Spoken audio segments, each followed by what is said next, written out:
Thank you very much, Bertolt, for that introduction and for the invitation. I'm very pleased to be here. It's always a privilege to have an opportunity to present one's work. I thought I would begin today by telling you a very brief word about our Human Rights Institute, which has shaped my work for the last 10 years or so. This is the home webpage. It's just a still image of it, and I wish you can see the address. But I hope that perhaps you get a chance to visit the website and see all of our activities.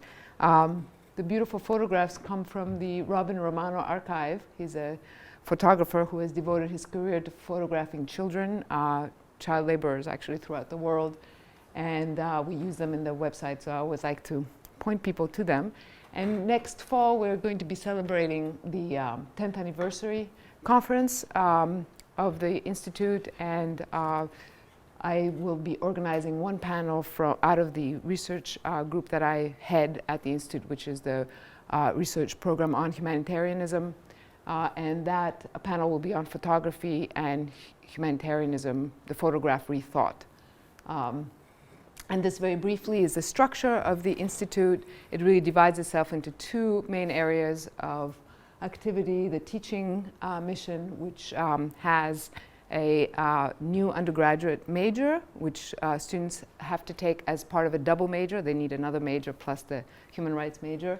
It has a graduate program, a certificate in human rights. It's also interdisciplinary, and it's run jointly with the law school. So students from liberal arts can go over to the law school and take classes on the other way around. And then it has these three research clusters: the Economic and Social Rights Research Group, the Research Program on Humanitarianism, which is the one that I direct, and the Global Health and Human Rights Program. So you can find more information about that on our website, and if you have any questions about our program, I'd be happy to answer them. So the work I'm presenting today, the paper I'm presenting today, is really a kind of overview of the big ideas of my new book project on the war novel in Africa. The sort of literary argument for my work pertains to the placement of war fiction as a genre in the sort of canon of postcolonial African literature. It has been mostly marginalized until very recently, where it's become all the vogue. So what I argue in terms of the sort of literary history argument of the book as a whole is that the war novel as a genre needs a much more central role in the history of the novel in Africa. And that role one could sort of begin to see or identify it by contrasting the war novel to the Bildungsroman, which has become sort of much more of the canonical type of African novel that people have been reading for the last 30 years. I would like to begin, however, by giving you a little bit of a explanation of the term humanitarianism. And I'm sure that many of you are familiar with the term, but I thought perhaps since my discussion of it will depart from the standard definition, that I should just go over some of the key ideas again. So in order to prepare for this talk, I looked it up in the Oxford Encyclopedia of Human Rights, edited by David Forsyth, which has become the standard reference work on human rights key terms, and found that there was actually no entry at all under humanitarianism, which surprised me a little bit. But there were entries under humanitarian law and humanitarian intervention. Humanitarian in both of these terms is an adjective, a descriptor of an ethos and a practice. The first term, humanitarian law, is the older term. It refers to the laws of war, as for example the 1949 Geneva Convention for the protection of war victims, which I'm sure you've all heard of. Such international laws apply to armed conflict and seek to minimize suffering among civilians and others not directly involved in hostilities.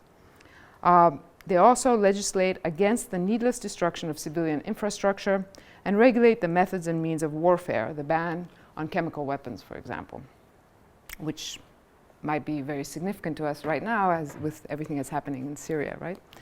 And the threat of the use of chemical weapons.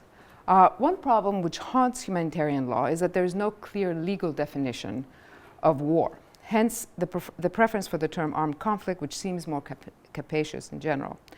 Humanitarian law applies even when states have not declared war against each other. The International Criminal Tribunal for the former Yugoslavia attempted a definition of war which is defined in this way, resorting to armed force between states, between governmental authorities, between organized groups. And as you can see, the emphasis is always on defining who the actors are, rather than what the actual activity is, because that seemed to be, for their legal definition, very important. The other term, humanitarian intervention, on the other hand, is a term that came into frequent use in the 1990s and refers to military intervention into the jurisdiction of another state for the purpose of preventing gross human rights abuses. Humanitarian intervention has been enhanced by the international adoption of the doctrine of responsibility to protect, articulated in the 2001 report by the International Commission on the Intervention of State, and state sovereignty, which, to gloss it in general terms, said that states which undertake abusive actions against their own populations relinquish their sovereignty. And on the other hand, the states who are aware that there's such abuse going on have a responsibility to protect the populations in that other state. So the focus of that, of the responsibility to protect doctrine, is on the idea of sovereignty, right? So important as these definitions are, they leave us with a lacuna as to what humanitarianism, what that ism refers to. Often contrasted to the human rights movement, humanitarianism seeks to alleviate suffering, right, as opposed to human rights, which proclaim rights. The two are more often dance partners rather than antagonists. Humanitarianism is, moreover, heavily marked by another debate, the schism that divides those who believe in a highly focused practice that seeks to alleviate extreme suffering in emergency situations, and those more muscular humanitarians who believe that meaningful humanitarian action entails a long-term commitment to bringing about structural changes. Finally, and perhaps this was your first thought when I brought up the problem of definitions, is the issue of neutrality. The International Committee of the Red Cross was famously founded on the principle of neutrality, not taking sides in armed conflicts, right? Which in practice raised an additional problem, that of a choice between speaking out and being silent. And as many of you may be aware, Bernard Kouchner, right, broke off from the Red Cross after the Biafra war on this issue of witnessing, and founded Doctors Without Borders, and then split off again from Doctors Without Borders to form Doctors of the World, Médecins du Monde, in 1980 over the same issue. Okay. So this is where I want to go in this issue, towards this issue of witnessing and humanitarianism. And so I think that there is a different discussion about humanitarianism going on outside of the legal discussion and the policy discussion, and that is elaborated most recently by Didier Fassin, the anthropologist, who defines humanitarianism as a form of witness. As Fassin tells us, humanitarianism is a form of governmentality that takes care of precarious lives. Aid workers, for example, in the field may bandage physical wounds, but they also give testimony to the suffering of victims. Thus, he takes you in his book to the homepage of Doctors Without Borders, where the third section of their mission statement is what I've cut and pasted over here. Its title is Bearing Witness and Speaking Out, and it says MSF's medical teams often witness violence, atrocities, etc., and then at times MSF may speak out publicly in an effort to bring a forgotten crisis to public attention. You can read the rest yourselves. So coming back to Fassin, although impartial between warring factions, humanitarians do take the side of victims. He emphasizes that, which is kind of obvious, but it is a side. Through their testimony, Fassin tells us they are creating a history of the vanquished. Humanitarians, moreover, bear witness in the register of emotion, he tells us, in an attempt to galvanize action, translating compassion into action and responding to a population's need to speak and be heard, a form of proxy testimony. And that's the key term for my analysis, proxy testimony. I will come back to that. Thus, humanitarianism, he tells us, yields a new discourse of war, a violence, he says, in the language of subjectivity. I cannot do justice here to the subtleties of Fassin's thought, which turns ultimately towards an appeal for more nuanced contextualization of the historical circumstance and conflicts. What I want to take from this discussion is the idea that the discourse of humanitarianism is fundamentally a discourse of surrogacy. You speak for others. And thus the link between humanitarianism and the fiction of war goes beyond the thematic attention to the subject matter. So war is the subject of humanitarianism par excellence, which is kind of obvious, but I kind of leave that aside, to a form of discourse. So what I'm interested in is actually genre form, right? Which is shaped here through this idea of surrogacy. Okay, so let me turn now to the war novel in Africa. War has always occupied an important place in the African novel, and in recent years has arguably become the dominant literary theme of works about Africa read outside Africa.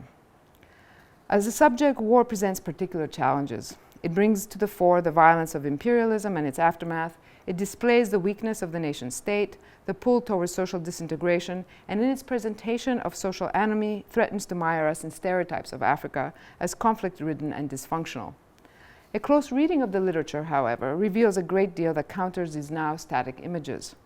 The war novel in Africa, from the 1960s through the 1990s, is in fact a people's history, an attempt to write outside the frame of the Bildungsroman, the genre which dominated the literature of an educated, assimilated class in whose hands the novel took on the confrontation of the individual and society as tradition, modernity, political corruption, religion, and patriarchy. Those of you familiar with the African novel will recognize these themes. The war novel instead attempted to capture the people's perspective and give a collective account of the peasantry in the historical transitions from colonialism to independence and the post-independence and globalizing eras. It focused on the politically marginalized, trying to imagine a perspective from below. Because it is written by intellectuals in sympathy with the people, intellectuals who speak for the people, the novel War is also a discourse of surrogacy. As a protest against the violence that it portrays, the war novel offers important analytical insights on the construction, representation, and proliferation of violence. It addresses the dangers of reinforcing stereotypes by balancing its specifically historical project, located in particular places and conflicts, with a more universalizing discourse of war and humanity. Moreover, I want to argue that the negotiation of universality and particularity in the novel of War takes place within an aesthetic of naturalism, and I get to the third of my terms there, which helps foreground a discourse of class and economic disparity, a look within and from within African societies. You will see that I claim a certain degree of generic continuity between the war novel in 19th and 20th century Europe and America and the war novel in Africa. The war novel as a genre has carried the burden of a humanitarian consciousness apparent in the rise of naturalism in 19th century Europe and complicated by its reaction to a politics of pity that had come to the fore, as Hannah Arendt tells us, with the French Revolution. Politics of pity highlights an unequal situation of power where the empowered look upon the suffering of the people with sympathy, yet see this suffering as occurring at some distance from themselves. Consequently, they cease to regard those who are suffering as individuals. Pity, Arendt claims, was the feeling that enabled sympathy for the poor as a collectivity, a relation that depends on distance. Beyond Arendt, Luc Boltanski and Didier Fassin once more have elaborated on this idea of distance as constitutive of a humanitarian consciousness. Naturalism, as we shall see, complicates the idea of distance, aiming both at the stance of observation and an up-close engagement with the details of suffering. We can also detect a democratic project in this literature, veering towards the rights narrative that in its full active sense aims to claim for itself humanitarianism's privileged position as the ethically appropriate reaction to war. This emergent rights narrative debunks a politics of pity and taps into the aspirational energy of a people's history. The prevalence of naturalism in the literature belongs on the side of humanitarianism, whose politics of compassion, as Fassin has argued, hangs in the balance between an uncomfortable politics of inequality and an inspirational politics of insolidarity. And so this prevalence of naturalism also shows where and how this paradigm cracks and sets in motion a complex discussion of reconciliation. In what follows, I'm going to discuss the war novel in some detail as a genre of naturalist fiction, so broadly, not just in terms of Africa. And then I will identify 4 motifs which, in the African novel of war, delineated as a particular body of literature. Okay, so defining the genre. I begin with a detour to 19th century France, where naturalism was first a genre of urban fiction. In the text, which is considered a popular manifesto of naturalism, the Préface to Germiny Lasserteur, Edmond and Jules Goncourt warned their readers that their novel came from the street. And although it was pure, it was not beautiful, they said. Moreover, they complained that the people had been deprived of their right to the novel. This is my awkward translation, but it's very faithful to the original. We asked ourselves whether those referred to as the lower classes did not have a right to the novel, whether this world situated below another world, the people, had to remain under a literary interdiction and subject to the disdain of authors who so far have remained silent on the subject of the people's soul and heart. The Goncourt brothers aimed to expose society's hypocritical adherence to a rhetoric of equality and demanded that the life of the poor be dignified by being taken up as the proper subject of the novel. This new subject, moreover, would require a different aesthetic because realism was not rigorous enough to capture the magnitude of the people's suffering. Although critics have been cautious about the Goncourt's sincerity, taking notice of their tendency to sensationalize the putrid and ugly, naturalism after the Goncourts continued to make a committed stance for the people, especially in the work of Émile Zola. Naturalism gives shape to the people's narrative, in which, as Zola said in L'Assommoir, the people have the smell of the people. His progressive politics and solidarity with the people, moreover, complicate the distance implied in the spectacle of suffering. The link between humanitarian narrative and naturalism is also made by the historian Thomas Laqueur, who identifies in the 18th century a new cluster of narratives that came to speak in extraordinarily detailed fashion about the pains and deaths of ordinary people in such a way as to make apparent the causal chains that might connect the actions of its readers with the suffering of its subjects. By the middle of the 19th century, humanitarian sensibilities are so much assumed that they go unspoken in the naturalist novel. Laqueur's definition of humanitarian narrative announces as its subject the ordinary people, but it also registers a distance between these ordinary people who are suffering and the consumer or reader of the narrative. It points out what Luli Huriaraki has called the theatricality of humanitarianism and its reliance on the spectacle of suffering. Although the object of the narrative is to reveal the causal chains that might connect, right? The causal chains that might connect the readers to the sufferers, it is hard to miss the conditional construction of Laqueur's phrase. Humanitarian narrative, bound as it is to the cause and effect structure of historical emplotment, deals with the anxiety about its own effectiveness by being prescriptive. It enunciates, he tells us, a detailed matrix of cause and effect, specific wrong and specific action, and thus an analytic of suffering exposes the means of its relief. Okay, so it's always kind of telling you, by showing you the suffering, what you're supposed to do about it. Two features of Laqueur's definition need further elucidation. The emphasis on how naturalism brings the particularity of the people into focus, and the insistence on the mechanism of a causal logic. Laqueur was very cognizant that humanitarian narrative takes as its subject the suffering of ordinary people, and that it succeeds in placing them at the center by accumulating lots of details as the sign of truth. Unprecedented quantities of fact, of minute observations about people who had before been beneath notice, become the building blocks of the reality effect, of the literary technique through which the experiences of others are represented as real in the humanitarian narrative. Unlike Lynn Hunt, and this is a point that is important to those who are interested in the new histories of the human rights ideology, if you want, or movement. So unlike Lynn Hunt, who's one of the main historians of the human rights movement, who identifies in a similar moment in the 18th century the emergence of an identity of the human, a universal man, on which a theory of moral sentiments is attached that provides the underpinnings for an ideology of human rights, Laqueur insists on the term ordinary people rather than humanity, and aligns this aesthetics with naturalism rather than sentimentalism. Moreover, he consciously limits the scope of this discourse and argues that although it had the ability to address a variety of circumstances, it did not address itself to the universal, but always to the particular. Humanitarian narratives created sympathetic passions, bridged the gulf between facts and compassion.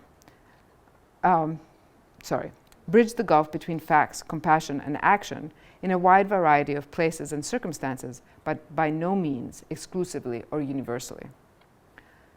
So Laqueur is, for me, the preferred source for understanding the emergence of these ideas over Lynn Hunt's emphasis on universal man.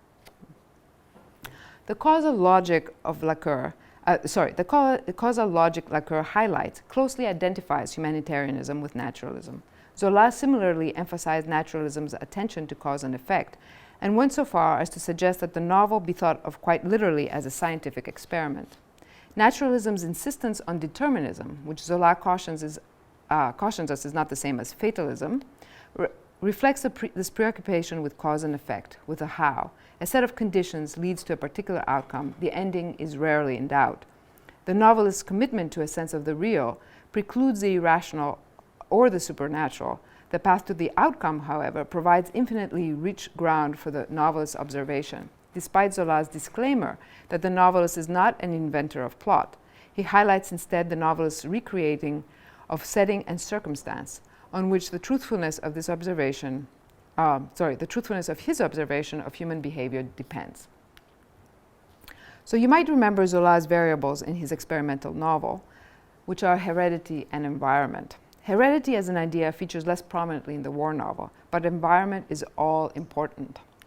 The novels of war are defined by the mise en scène. War is a determining environment. The environment is a constitutive element, part of war's definition of what it is, an environment in which man appears as different from what he normally is, his true self now unmasked. This exposes a degraded instead of a heroic self, usually hidden by the softening touches of quotidian life. However, insofar as war novels draw a distinct boundary defining the space of this particular environment apart from the time of peace, one cannot always generalize from the specific circumstance of war to man's condition as a whole. What war shows about human animality, which is a common phrase one finds, belongs to war, and the novels are at pains to fix that boundary. Okay, so the novels create a space that is bounded within which war is taking place and try to demarcate that as something different. And the man they find at war is different from the man that we find in peace. And by man, I mean man in general, right? When occupying the perspective from within war, the novels show the environment as all-determining. Thus, in Ken Saro-Wiwa's Sosa Boy, war is explained by the oft-repeated tautology, war is war.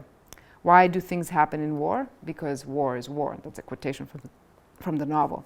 We also find this in the classic text of World War I, Eric Maria Remarque's All Quiet on the Western Front, where it is pronounced as self-evident. After all, war is war. So the same phrase appears in that novel as well. This illogic reflects naturalism's emphasis on how rather than why. The why of war answers itself. War is war. Perhaps it does not, presenting us with the circular logic of a closed environment. The how of war, what it means in practice and in the experience of those subsumed by it, however, is revealed as knowable through observation. Because war is seen as an environment apart in this literature, the novelists make vivid a resistance to war, the intense desire to get outside it, which hints at a higher order of human aspiration and agency. Often, however, this is an elusive goal. The problem of the contiguity and possible continuity between spheres becomes acute in novels of war, as for example, cases where the African novels portray the guerrilla war and life in the forest as acquiring characteristics of civilian life. In Taste of Death, a novel about the Mau Mau, one of the guerrillas is able to visit his wife surreptitiously because the village is very near the forest, until they're both betrayed and she's killed. And this is the illustration from the novel that shows her being shot. Let me see if I can actually point. You see there, she's being shot at and killed. War, therefore, spills out of the forest, but domesticity has also intruded into the life of the combatant. And if I remember correctly, you can see the husband here as he's coming out to meet her or to warn her. And it's a pretty accurate illustration, except that it's quite decorative, as you can see, of what happens in the novel. Okay, it is easy to see why naturalism lends itself to depictions of war. It can portray death and physical suffering exhaustively. It protests against, but also documents a determinism that foregrounds the power of the environment, political, social, and physical, over individual will, and it is hyperbolic and angry, as in Festus Iyahi's phrase, people were the vermin that fed on the vomit. The focus on human suffering in war often forces us to look up close at the injured body and adopt the almost hallucinatory perspective of those with horrific injuries. Wounds are examined in minute detail, but so is the activity of injuring, which places the reader in the uncomfortable position of engaging with the physical effort of maiming and killing. Compulsive behavior, another naturalist feature, is also amply apparent, especially in the depiction of the victim perpetrators, those reluctantly drawn into violence, who after being traumatized become compulsively violent.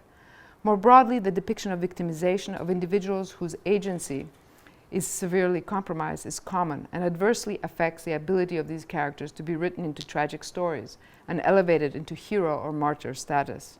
The literature instead posits a deeply skeptical and even satiric attitude towards heroism. We can turn to Mwangi again. He was the author of Taste of Death, a novel whose illustration I showed you, for an example. In his other novel about the Mau Mau, he presents the following portrait of the guerrilla commander. Consumed by hatred and the suffering from his putrid wound, Haraka fantasizes about revenge incessantly. As he becomes physically and morally repulsive, he undergoes a transformation that makes him a personification of war. Haraka fantasizes that he saw the face of the district commissioner, tall, proud, and white and hateful, D.C. Kingsley and his mascot, Simba. The general's eye bored into the two, and his hate was for them. His body was bathed in perspiration as the warm waves of pain and revenge washed over him, periodically making the veins of his face and neck dance excitedly. As he watched the two images, the heads fell off one by one. Haraka's desire for revenge becomes a madness. Physically incapacitated, he insistently calls for his men to get him Chief Simba's head. The novel's title, borrowed from Shakespeare, signals a revision of the original meaning. And here's the quotation from Shakespeare: "Let's kill him boldly, but not wrathfully. Let's carve him as a dish fit for the gods." This is Julius Caesar, by the way. Not hew him as a carcass fit for hounds. And so the title of the novel is Carcass Fit for Hounds. So it shows precisely that they're going to kill in ways that are not this way. Haraka's trusted deputy, who struggles with the moral dilemma of whether to obey his commander's mad orders but ultimately succumbs to the pressure, is also shown as the tender of the commander's wound, a role which captures metaphorically his dependence and secondariness. As the nurse of Haraka's wound, Kimano had milked the wound of its weakening pus. He had squeezed the ugly lips until the granite eyes watered and a mixture of blood and water oozed out of the wound. Here we have an excellent example of the naturalistic aesthetic of war fiction, right? The attention to the minute attention to the wound and the kind of language that evokes. Characterizing the endings of naturalist novels more generally, M.H. Abrams explains that the protagonist of the naturalistic plot, a pawn to multiple compulsions, usually disintegrates or is wiped out. The idea that war turns man into a pawn, depriving him of agency and humanity, is reflected precisely in the title of another novel, this one from Zimbabwe, Charles Samupindi's Pawns. The disintegration of the individual, moreover, is usually literal, as he's blown up, consumed by an injury, or otherwise destroyed by war. Neil Lazarus cautions us not to conflate African naturalism with European naturalism, because the determinism that makes the characters in naturalist fiction seem to lack agency is not at play in postcolonial literature, that for Lazarus clearly functions as protest literature. The African works, Lazarus argues, are not fatalistic, even when they portray settings that are exceedingly bleak. The characters instead display a resilience that is negative, contentless, illustrative only of sheer resistance, that's Lazarus's phrase, and point to the inevitability of some kind of implosion of the system. Their negativity is their agency, Lazarus says. And leaving aside, therefore, the debate whether Zola's determinism is fatalistic or not, Lazarus's insistence on the message of protest is consistent with the war literature's aim to show that war is unproductive and wholly destructive. The war novel's resistance seeks to draw out the particular features of war and make the confrontation with its negative nature inescapable. The proliferation of detail that attracts Lacoeur's attention characterizes a hyperrealism that seeks to uncover historical truth in minute details, often focusing on the body, and has a similar intent to force a confrontation with the uncomfortable reality of suffering. Moreover, the war novel's focus on the agency of ordinary people resists the distant portrayal of them as victims, even though humanitarian narratives are victim stories deployed to elicit an empathetic response. We might be reminded of Fassin once more, who tells us that humanitarianism addresses those who can generally be constituted as victims of an overwhelming fate. The effectiveness of humanitarian narratives is mired in controversy. Is the objective to lift the victim or to create the savior? I would like to suggest that the war novel in Africa brings this way of writing about war into a crisis. It can be read instead as a genre of protest that aims to mobilize a democratic ideal of a people's right to history, the making and claiming of historical narration. The novel must accommodate the individual and the collective, and amplify, even exaggerate, as in its naturalist tradition, its portrayal of humanity, as feeling bodies and thinking minds. Thus, we also need to understand the genre as an attempt to bridge what Mahmoud Mamdani has described as the bifurcated state inherited from colonialism, which created educated citizens in the cities where ideas of rights, democracy, and nationalism were introduced, and disenfranchised subjects in rural areas where customary law was codified by colonialism. Thus, the war novel seeks to advance the peasant's citizenship claims. This bid is made on behalf of the people as the author's political gesture towards a more inclusive and just society. The people's right to the novel, a people's claim to representation in the narrative of the nation as historical agents, is a preliminary step towards breaking down the bifurcation that Mamdani identifies. The nation's effort to embody the voice of the people, to enact the people's right to the novel, counteracts the distance that reinforces the permanence of the bifurcated state. Moreover, the historicity of this genre is entangled in its rights claims. In the text I study, we see that war fiction insists not only on the remembrance of the war itself, but often on an explanation of its causes. War novels do so, usually against a considerable pressure to forget the war for the sake of reconciliation, or alternatively against the grain of official histories of the war. Thus, war fictions function as critiques of the piece by seeking to revisit the grievances that brought about the war and evaluate how they have been redressed. War fiction's memory of the violence is highly contextual and contingent and articulates political demands that link the before and the after. Moreover, war fictions give the lie to theories of salutary revolutionary violence central to postcolonial theory, which posit peace, often admittedly unattained, as a tabula rasa from which citizens will spring. Frantz Fanon spoke of the necessarily violent nature of decolonization and of decolonization's invention of new human beings in a nation which at independence, quote, constitutes from the very first day the minimum demands of the colonized. Writing during the Algerian War, Fanon was positing a horizon to reach for, and by minimum he means a full attainment of the goal without compromise. True national sovereignty can only be achieved with a simultaneous cultural decolonization that can shape new political formations, as Fanon. War fictions, by contrast, seek to disprove the notion that out of violence you can create a tabula rasa. They point instead to the troubling continuities that link the before and after, as well as the unfinished business of the war itself. A post-conflict situation is overburdened with memory, and making sense of it becomes the project of war fiction. Okay, I will turn now to the four motifs that I think organize the African war novel in particular. Okay, so four motifs that repeat across national literatures and languages heighten the impression that the war novel forms a distinct literary tradition in Africa. I have named these motifs as follows: the song of my country, the male warrior as war personified, the ordeal in the forest, and the eternal landscape. These motifs capture something about the meaning of war and the ways in which we seek to make sense of it. Through their repetition, they disrupt the novel's insistence on the literal and gesture towards allegory, suggesting momentarily how the literature's hyperrealism transposes its particularity onto a narrative of resistance and aspiration, the outside of war. The paradigmatic instance of the Song of My Country can be found in Assia Djabar's early novel of the Algerian War, Les Enfants du Nouveau Monde. The significance of this motif is that it foregrounds the scene of torture as a battlefield, a place of a public agon, instead of pathos hidden out of view, where there are now multiple participants and witnesses. Thus, it endows torture with the theatricality of the humanitarian spectacle of suffering, while also opening up the possibility for an agonistic kind of solidarity with the victim.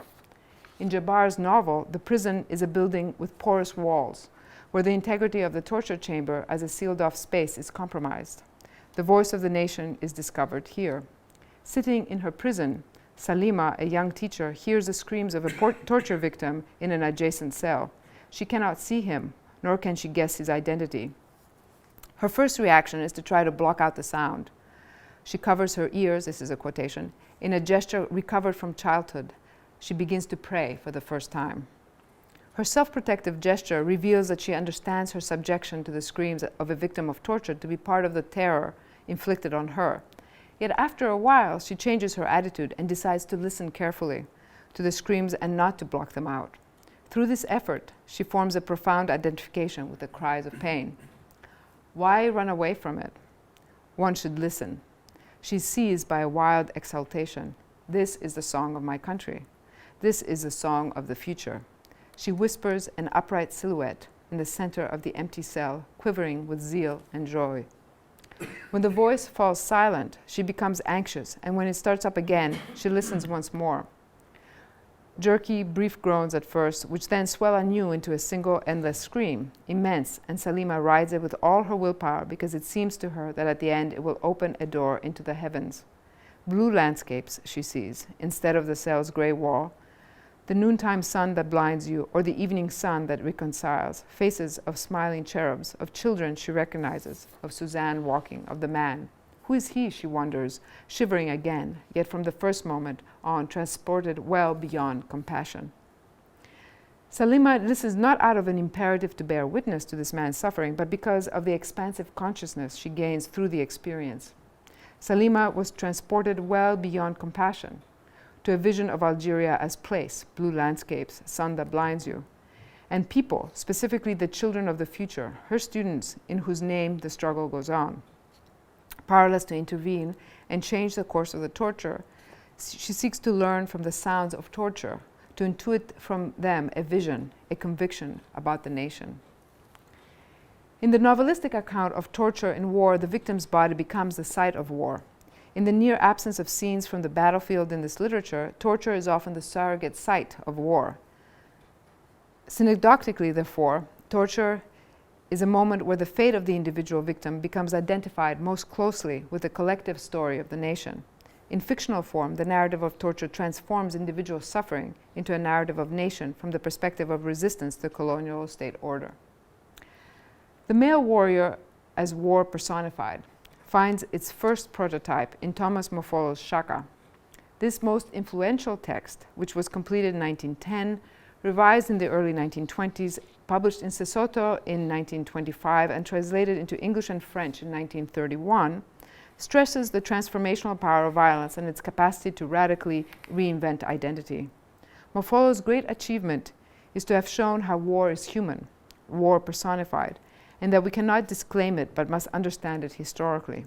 A mission-educated African, Mofolo wrote the novel at a time of important transition in South Africa's complex and multifaceted national emergence. 1910 marks the establishment of the Union of South Africa and the beginning of the segregation era that lasted until 1948, when the National Party was elected to power and imposed apartheid. Mofolo created an enduring, if often misread, portrait of a proto-nationalist African figure. Shaka encapsulates the destructiveness of war in which Africans and Europeans are complicit. At each turn, Mofolo depicts Shaka struggling with his conscience, yet choosing to follow the path of power and brutality. Not so much a moralizing religious portrayal of individual conscience, Mofolo's depiction of Shaka is rather an exploration of political choices that point repeatedly to the synergy between Shaka and the witch doctor Isanusi, who is an allegorical figure of colonialism, and thus the entangled histories of Africans and Europeans in South Africa. As Shaka descends into greater depravity, he is transformed into war personified, both in his appearance and deeds. When Shaka first emerged as his people's leader, they saw him a beautiful young man with piercing eyes, with a powerful arm, ready to lift up the spear and the shield. His lover saw in him the perfection of manhood. As he becomes more deeply implicated in war violence under Isanusi's guidance, and this is the quotation I have up here, Shaka underwent a frightful change, both in his external appearance and in his inner being, in his very heart, and so did his aims and deeds. He loses the last spark of humanity, following Isanusi's injunction to let your spear be your hoe. Shaka becomes addicted to war, succumbing to compulsive violence. When Shaka is at the zenith of his power and no longer needs to go on the battlefield himself, he lusts for bloodshed and turns against his own people. He longed to see people dying by his own hand. He craved to witness death. Whenever he did not see that spectacle, he became truly sick, and he desired that as his armies were shedding blood in battle, his right arm should remain steeped in gore here at home. This rhetoric of denunciation highlights the similarity between Shaka and characters from more recent works, such as Emmanuel Dengala's Johnny Mad Dog and Nuruddin Farah's Kalusha in Lynx, both of whom come to embody in their grotesque and eccentric physical appearance the transformational power of war. Book covers, we know, are usually chosen by the publisher and don't necessarily reflect, the author's vision. Shaka's first encounter with Sanusi happens while Shaka is wandering in the wilderness. His father has cast him out, depriving him of his position as a successor of the chiefdom, and even of his humanity. A homeless wanderer, we're told in the novel. He's not a human being, but a hare hunted by the hounds. This sojourn in the wilderness sets in motion the third motif I want to identify, the ordeal in the forest, a phrase I borrow from the title of another novel, which is called The Ordeal in the Forest, by Godwin Wachira, which is a novel also about Mau Mau.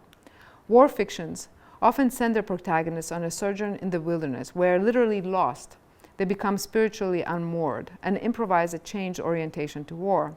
This usually takes the form of a deepened engagement with war, whereby they are no longer satisfied to let war happen to them, but want a role in its outcome. In Shaka's case, this means deciding that he will do anything to regain his right to the chiefdom and expand his kingdom. From being cast out, Shaka learned that, quote, here on earth, people live by might only and not by right. Suffering a social wrong led him down the path of war.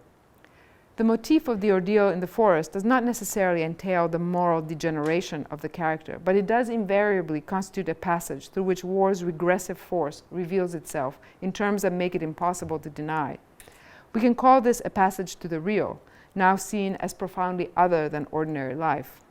Thus, a counterexample to Shaka's degeneration is the transformation of the innocent and victimized Laokale, the 16-year-old girl in Dongala's novel, after her terrifying ordeal alone in the forest, whereby she finds the strength and will to defend herself against Johnny, the ruthless 16-year-old child soldier. In the climactic confrontation of the novel, where these two characters who have been kept apart, their stories sort of running separately but parallel in the novel, come together in a Manichaean confrontation, Laokale defends herself against Johnny's brutality, killing him by throwing a book at him. I think, if I remember correctly, it's a Bible. The last motif, the landscape of eternity, can be found in exemplary form in Boris Boubacar Diop's novel of the Rwanda genocide, Murambi, and then read backwards into the earlier text. The landscape of eternity is in some senses a cliché allusion to the allegory of Africa as mother. It recurs in the war fiction with the specific purpose of inspiring healing by providing a counterweight to the devastation of war. Calling up the image of a pristine landscape that stands outside of history evokes a sense of dignity that seems to transcend the war's destruction. In his novel, Diop evokes a deeper past and an almost mythical landscape to open up a discursive space within which the genocide can be examined objectively. Renewing a sense of one's attachment to place without ethnic overtones is key to Diop's hope for the future. One of the few symbols of the nation left untainted and capable of reclamation after the all-encompassing conflict of the genocide is the landscape. Although the genocide generated an iconography of Rwanda as a landscape littered with the dead and maimed, a sense of Rwanda as place, its particular mountainous landscape, endures and is available to recall as what Diop calls the eternal. In the war fiction that I examine in this study, landscape endures. It repeatedly becomes a symbol of the nation, the blue landscapes of Salima's vision, that can reconnect a devastated population to an idea of the nation that seems to transcend the historical vicissitudes of the moment. If ideas of the nation have always depended on mythical ideas about its antiquity, the landscape fosters a sense of continuity and endows it with particularity. A recognizable landscape is bestowed with a capacity to encompass the people. This mystical relation of landscape to human community can become a source of renewal at a time of despair. Situated in this evocative landscape, safe in its embrace, the writer can propose an examination of the recent history of violence. he can then appeal to reason and purpose in remembering the genocide. So let me conclude. These motifs, the song of my country, the male warrior as war personified, the ordeal in the forest, the eternal landscape, set in motion allegories to break up the deterministic drive to self-destruction brought about by war. Their recurrence helps delineate this literature spanning from the 1960s to the present as a coherent body of work. In this literature, the naturalist aesthetic is deployed to give witness to the suffering of war. Yet this humanitarian sensibility also pushes against naturalism by challenging its determinism and performing through its role as surrogate a task of advocacy.